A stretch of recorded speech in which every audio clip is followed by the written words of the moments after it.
Please be advised that everything in my video is purely for entertainment purposes. These are purely my thoughts and opinions and are subjective. I must advise you to please do your own research.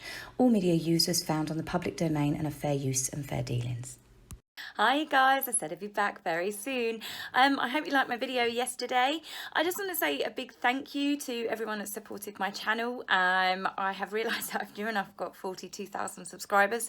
I never thought that would come. I remember when I only had 5, and in fact I only set up the YouTube channel because I'd said on Twitter if I got 1,000 people to follow me then I would do it.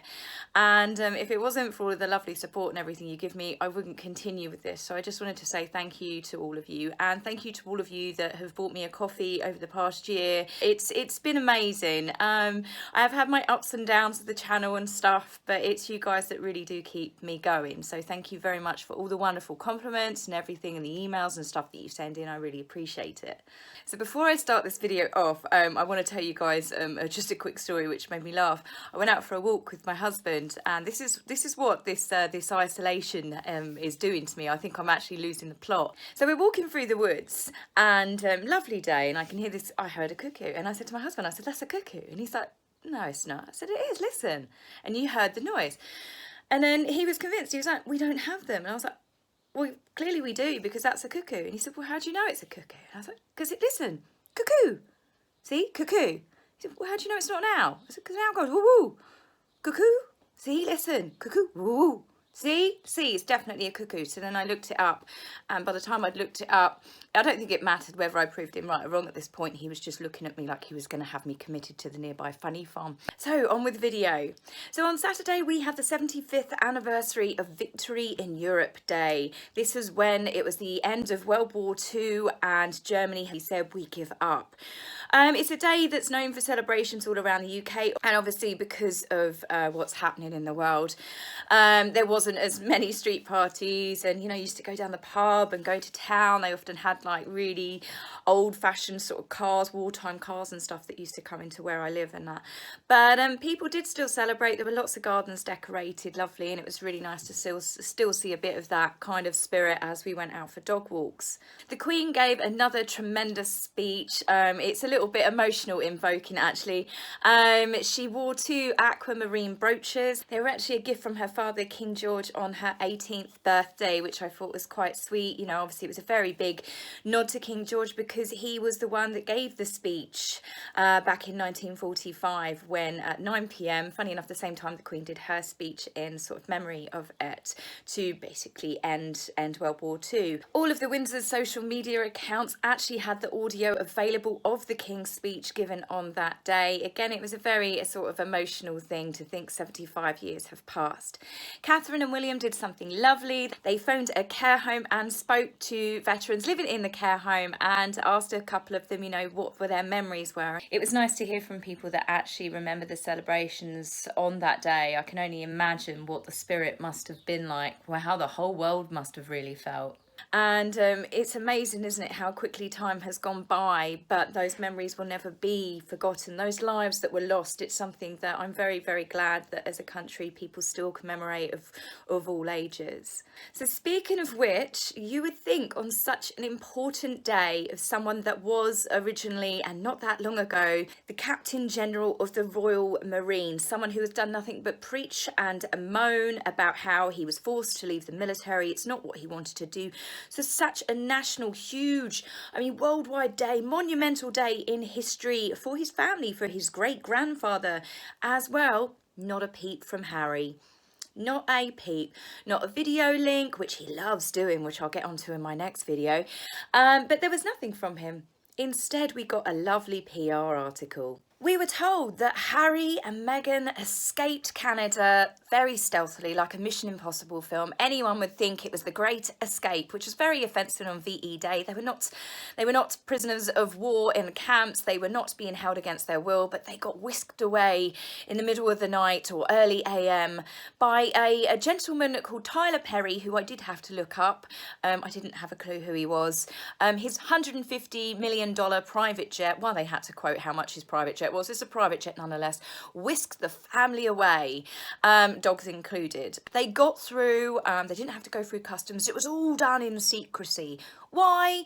Why is anything with this couple done in secrecy? I have no idea. I think it is their overinflated ego and sense of self-importance. So they were whisked away to the Beverley Hills, an exclusive gated community where multi-millionaires, a lot of old American money still live, and they were moved into Tyler Perry's spare, as you do, $18 million mansion. It's huge. It's absolutely gargantuan. It's ridiculously big. For a family of 3, it is absolutely insane. Obviously, they've got staff, but they need people. Again, I think this is to make them feel important. But regardless, for 2 eco-warriors, that Harry's Travelist company has been set up so people like you and me can choose wisely, you know, to do with carbon emissions when we pick our next flight. I'm sorry, Harry, but you've become a laughing stock of the world with your carbon emissions. Absolutely insane. The amount of private jets that this couple do and will continue to do so while preaching to the masses.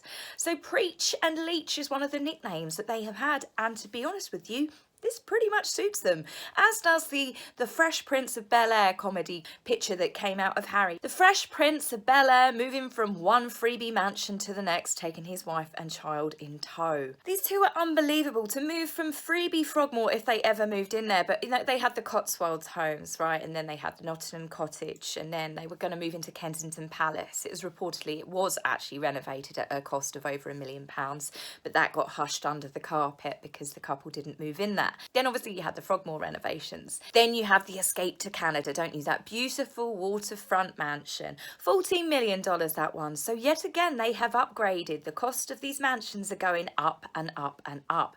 The couple are reportedly only staying at Tyler Perry's house whilst they are house hunting. They're looking at $15, $20 million sort of range mansions.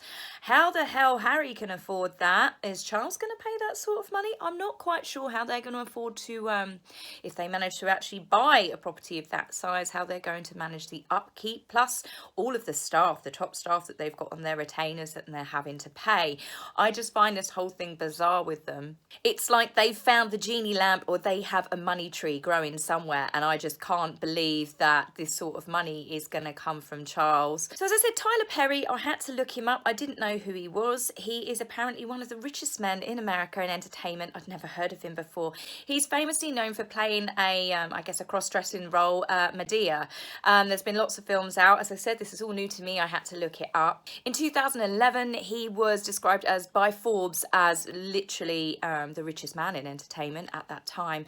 And I couldn't get my head round, how the hell would Harry and Meghan meet someone like Tyler Perry, be close enough to be friends with him, to get moved into his multi-million pound mansion? Well, the same with the Canada mansion, wasn't it? It turns out that was reportedly David Foster. That was a link to him, someone that Meghan used to know. But it's all of these rich, slimy celebrities. They're like a snake pit, aren't they? You scratch my back, I'll scratch yours. I'm not saying that about Tyler Perry because, as I said, I'd never looked him up before, but I couldn't get the link. As it turns out, he's close buddies with none other than Oprah. So Oprah is literally managing Harry and Meghan. That's the only way to look at it, isn't she? She's stage managing them. So she's got them noticed, and she's got them living in an exclusive gated community in Beverly Hills, which makes it all the more laughable about the fact that Harry and Meghan were seen walking their dogs in the LA suburbs with their own personal photographer in tow, which, courtesy of Tumblr, and I read off of Twitter, was apparently Jeff Rayner from Coleman and Rayner, which makes sense because they've got their stamp all over all of the photographs. Now, this is the same man that took photographs of Meghan's dad that caused the initial upset before the wedding. Funny choice of personal photographer to use, isn't it? So once you get your head all round this, okay, Oprah's helped them out because Tyler Perry's got a spare mansion. Oh, how the rich live. You know, you just got a spare $18 million mansion floating around. I think, well, what about Archie? This is like the 4th or 5th home he's moved to. A baby at that age. He's got no nursery, no familiar surroundings. I mean, sure, he's being shipped around living the life of luxury, but I would have thought babies would need some sort of continuity, you know, that he's got no bedroom to call his own every night. And how long are they going to stay in this mansion? mansion. Are they going to move to someone else's mansion? Is this what Harry and Meghan are doing? They're basically doing like the ultra rich version of couch surfing. All of those people that own those houses in the Beverly Hills, it's reported they're near Cameron Diaz and Serena Williams and lots of other A-list Hollywood stars. And it's like, surely they must be cringing at this as well, because they've earned their own money. I mean, it's a ridiculous amount of money that it seems that entertainers, sports people can earn. But still, that's a conversation for another video. But Meghan and Harry are literally living off the graces and favours, as they always have done since their marriage came on. And they've not earned anything for themselves. You can't say Harry earned all this money when he was in the military. Meghan earned all this money when she was on Suits. I mean, she got a nice divorce payout from Trevor, but that's long gone. I mean, where's Harry's pride in all of this? Where's his pride for wanting to provide somewhere for his family? But surely they could agree with Charles. He's apparently given them $2 million a year. Buy themselves a really nice, lovely 4-bedroom sort of home in LA. Like something very similar to what she shared with Trevor. But of course it wouldn't be enough. They need security, don't they? They need the best security in the world. Everyone's desperate to take photographs of them. They know this so much because they've done something today which was reported just like they did in Canada. They have erected nasty security fencing all the way around the property. Now, isn't it handy that Meghan's favourite sort of photo company with their Backgrid photography company that she uses to sell pictures, Backgrid were there to just, snap the workers erecting this ugly fence.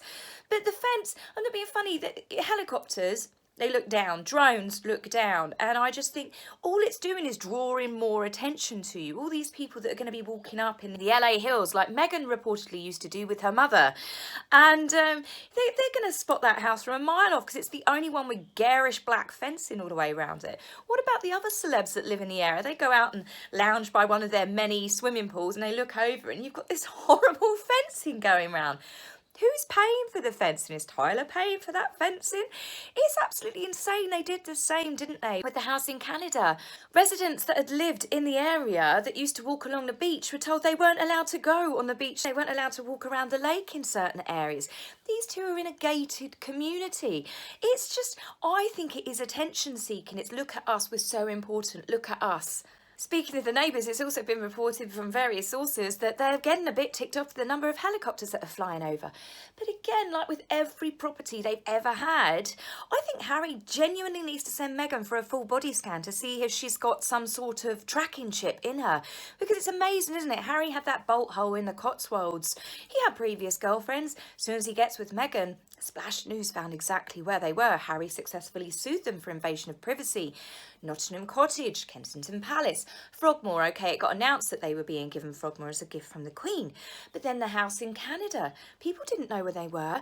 All of a sudden it gets leaked. People didn't know where they were in LA. Then it gets leaked. And you've got to think, again, it's the same companies that you see coming up on the copyright and all of these pictures. I really think that Meghan's had a tracking chip installed.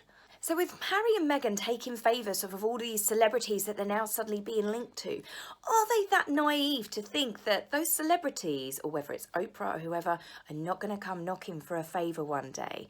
Of course they are. Maybe this is why Meghan's got Oprah's help. This is why Meghan invited Oprah, because she knew that she'd knock on Oprah's door one day and say, hey, I invited you to the royal wedding. I gave you access to the royal family. Well, ding ding, time to pay up. I'm pretty sure that Oprah always knew this, and I'm pretty sure that Oprah's a lot more savvy than what Meghan is.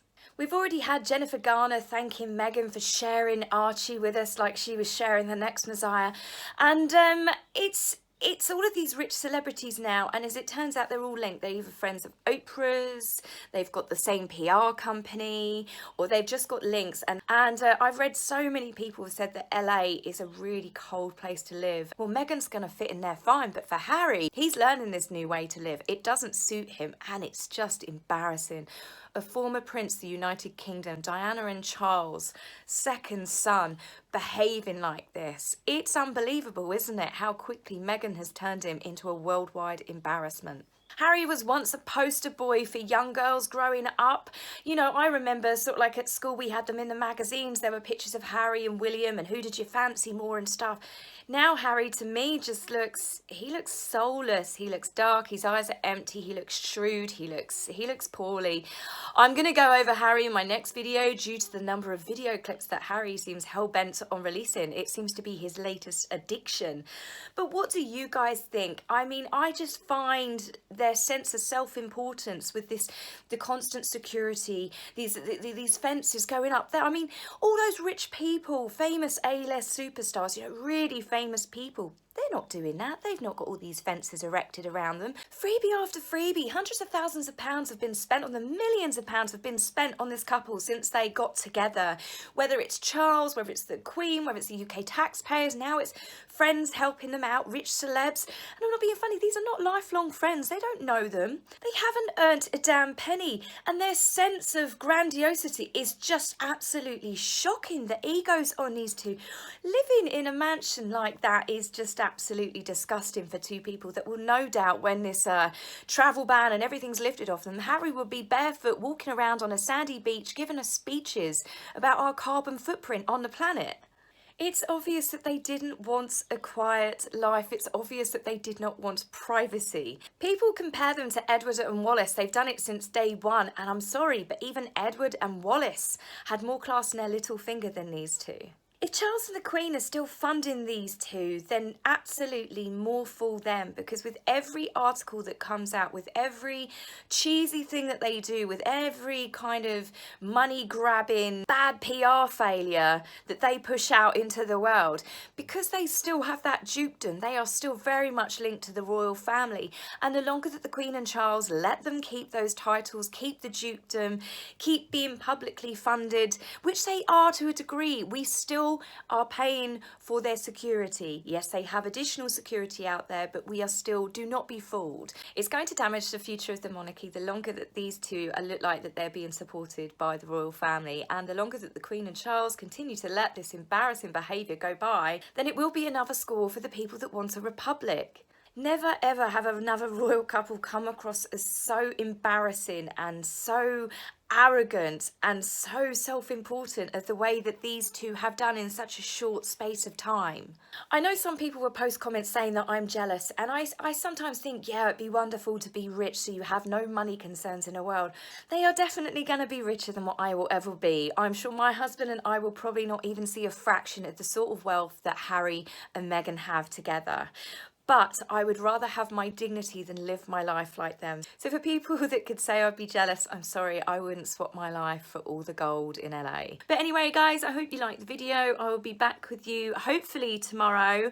I have got to go out, but if not, it will be the next day because I will be covering Harry. So hope you liked the video. I'll be back with you guys very soon. Take care. Bye.